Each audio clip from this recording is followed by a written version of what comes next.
when things seem completely out of control, that can lead us to feeling overwhelmed and depressed because we're like, and learned helplessness. I can't do anything about it anyway. And I, as someone who was on the dating scene for a very long time and had my heart broken and broke hearts many, many times, I know what that feels like. You can just be like, well, forget it. Cause like nothing I do makes a difference. And that's not a place to be either, to give our agency outside of ourselves completely. Welcome to Love and Life. I'm Dr. Karen Anderson Abril here with my co-host, Pastor Elliott Anderson. And Love and Life is your place to hear conversations grounded in psych research, psychotherapy, and biblical truth to help us thrive in love and life. Question of the day, Elliott. What is the best way for a 49-year-old to meet a guy in person or an app? Because it's rough. Yes. Yeah, and since I've been on dating apps for most of my life, right? Does Angie know about that? Yeah. We're not making fun of this by any means because this is hard. And I've worked with tons of clients. The only reason Karen and I are making fun of me is because I've had a serious girlfriend and now a serious wife for my entire adult life. I've never really hardly ever been without. But this is a painful recognition, understanding. And yes, you've had a lot more experience here, but the research supports this again. And then you and I have come probably full circle to where we were 20 years ago. Yeah. That online dating, app dating can be very effective and very healthy. And if you're not in environmental areas where you're going to be mingling with the type of men that you would like to date, then you sometimes have to create other systemics, and there's some available. Yeah. Yeah. The people know my story who've been listening for a minute that I did some online. The apps really weren't happening as much, but I did some online like eHarmony. And I met some nice people. There were some good options. And then I ended up doing It's Just Lunch, which is a dating service. So it's different. You are essentially, you're in a program where they're matching you. So it's more of a matchmaker, and it's for busy professionals. But to your point, Elliott, I was in the psych department at Concordia University, and there's my married chair and this married other colleague, and then a woman and another woman. And that was all I didn't interact with the science department or the math department or some other professors because you're just busy. You're there, you're going to your faculty meeting, and then you teach, and then you're going home. And so I think it's very wise to be intentional. And that might mean a couple different modalities. You might want to think about it. It's Just Lunch. It's not cheap, but to find the love of your life, what kind of price you're willing to put on that? Or, like to your point, consider some of these apps. Maybe some of the apps that give you, I think Tinder is kind of understood to be more of a hookup situation.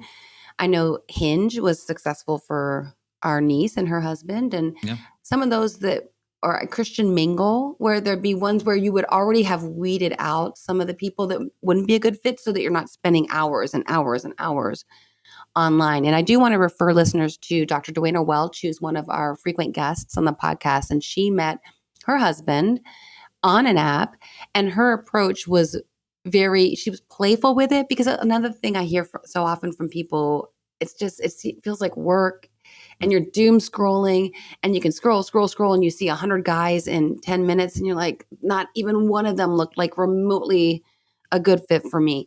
So she had a very playful way of approaching online dating, and she had her must-haves, and she had those values very upfront and clear, so that she again would weed out anyone who wasn't going to be a good fit.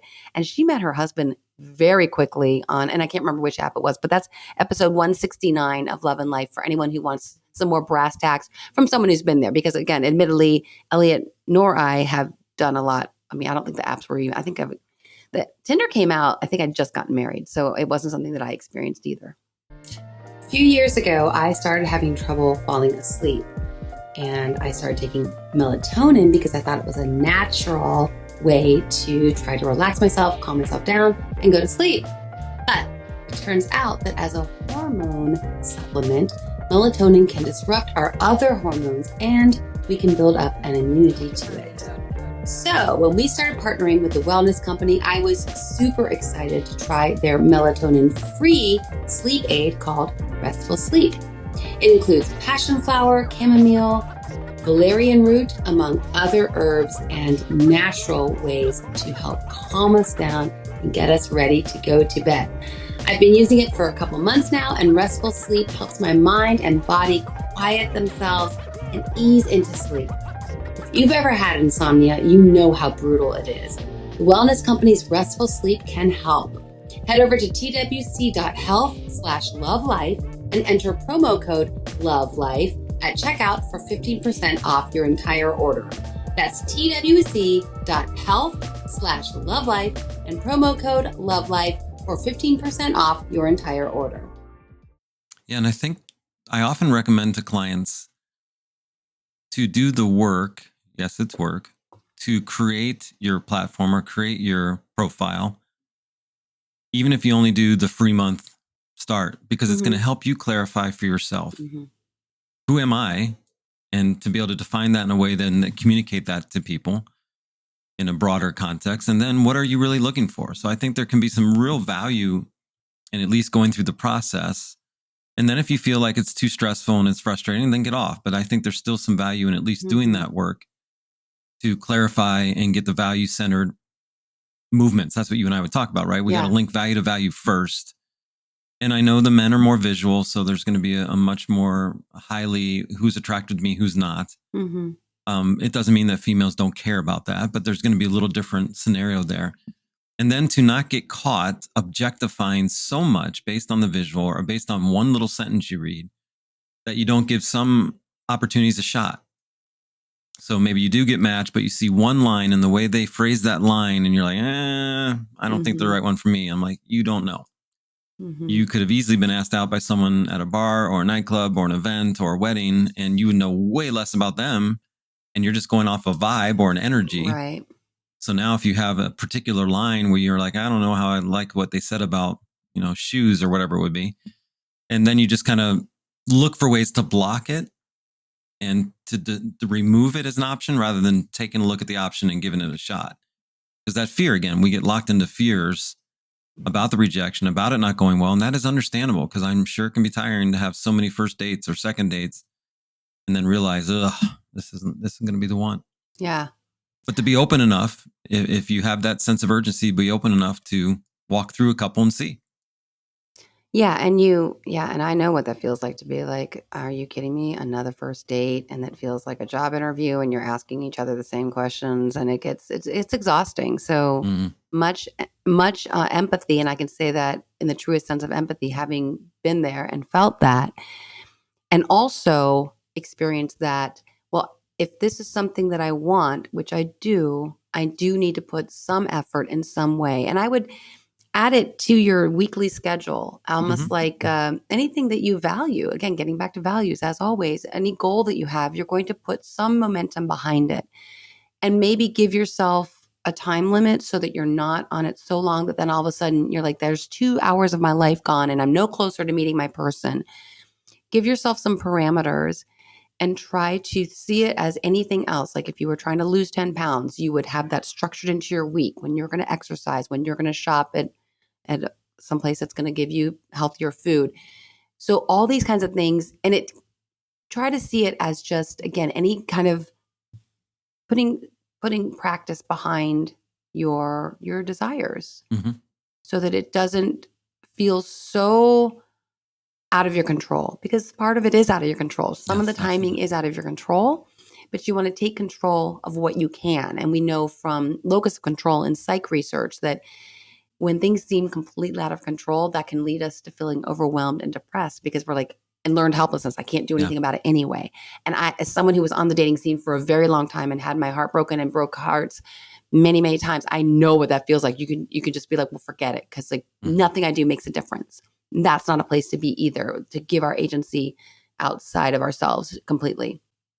But to put some organization and structure into the intentionality, even being so systemic with self that you're like, okay, for a half hour on each night, I'll be on the app evaluating, considering, moving through stuff, but not get stuck being on there like 4 hours. And now it's dominating what free time you have after work or whatever. So trying to put it in the right balance. And then spiritually, if this is a man or woman of faith who wrote the question, to recognize God's sovereignty again and to put it before him. And God says he puts the desires on our heart that he wants to fulfill, and he knows us and understands our desire. And if you really want to be married, whether you're 29, 39, 49, 59, 69, 79, to allow that to be a positive movement in your life and not feel like we're so loaded with the time that it didn't work that we don't get focused on the time now we have in the present, and to be free enough and trusting enough to go into these scenarios with our true self being represented, rather being so anxious and fearful about it that we can't relax enough to even enjoy the date. And so then it goes terribly bad. And yet we feel this guilt because we weren't us. We weren't able to be free in it. And that is a real difficult dance in anything, any job interview. You've gone to a job interview and you're like, gosh, I stunk. I didn't get my questions out right. I was not confident enough, or I was too confident, right? And we just got trapped trying to please and trapped trying to be something and didn't be ourselves. And so in the spiritual realm, to release that to the Lord and trust that he's going to cover my needs. He's going to take care of me. I just got to go be me. And that is, in fact, here's a nice reframe because it's true. It is, in fact, easier for someone at 49 to be their true self because you've lived with yourself for a heck of a lot longer than some 19-year-old who's on the dating scene. So remember, the people you're going to be interacting with on the dating scene also are more mature emotionally. You and I have talked about there's pros and cons, obviously, to meeting someone later. But one of the pros is that you both will know yourself. And you both know, you're 49, you've lived a lot of years single. And unless you have been in a major depressive episode for the last 30 years, you know how to be happy by yourself. And that's something that the people it's huge. And it's probably something that many of the people you interact with will feel the same. Or another weird reframe, not weird, but something you don't think about, like, again, being the second wife. Well, I met a man who loved marriage, but the marriage he was in wasn't working. And it was starting to break down. Well, it was broken down. Don't get it twisted, people. I was not the other woman. I did not meet Dan until the marriage was over. But my point is, that's something else, that someone who, when we met, he was 46 and I was 40. And so he knew I love marriage. I just need to meet the person with whom I'm supposed to be married, the person with whom it'll be the fluid and easy marriage that he was looking for. I know you hate easy, but fluid. I think you're good with fluid. I am good with fluid. Yeah. Yep. So that's another, I want to reframe to the positive, because if you are 49 and maybe that wasn't certainly not how I scripted my life, that I'd be getting married at 42. But one of the perks is that I married someone who knows himself and you knew yourself. Yeah, exactly. And another thing, you don't necessarily think, well, someone who's divorced, but someone who is divorced has shown that they can commit and they do want commitment and that solid foundation in their life that marriage can provide in a healthy, happy marriage. So I would try to reframe some of the disappointments of being at 49 and dating, which might, again, not have been the way you would have scripted out your life. I would look for some of the positives therein. Yeah. Opportunity, not drudgery. Yes. Yeah. Like working out in the mornings in the freezing cold here in Chicagoland. It's a pain in the butt at times, right? And I'm like, ugh, just want to go to work and get started, but get out and get going. And it's opportunity, and just reframing the whole thing. This is an opportunity. And, anything worth anything is worth the drudgery part, the hard part. Yeah. The investment, the grind. Yeah. Yeah. So for sure. So I hope that's helpful.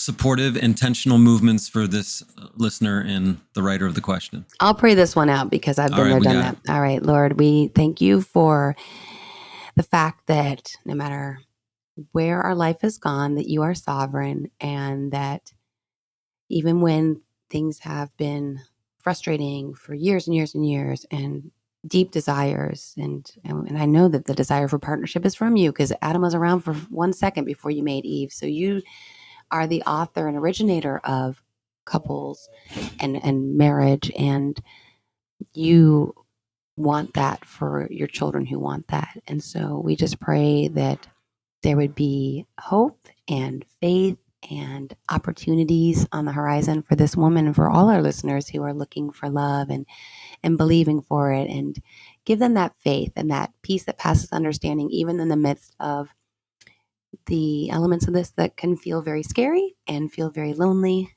And we just know that you are bigger than all of that. And just pray for all our listeners, no matter where they are in their love journey, but especially right now for those who are feeling alone and feeling unsure of how to meet someone. God, help orchestrate their paths so that they can find their person. In Jesus' name, amen. Love and Life with Dr. Karen and Pastor Elliott is produced by Tim May and executive producer, Dr. Karen Anders-Nabel. For more information about Love and Life, please go to loveandlifemedia.com.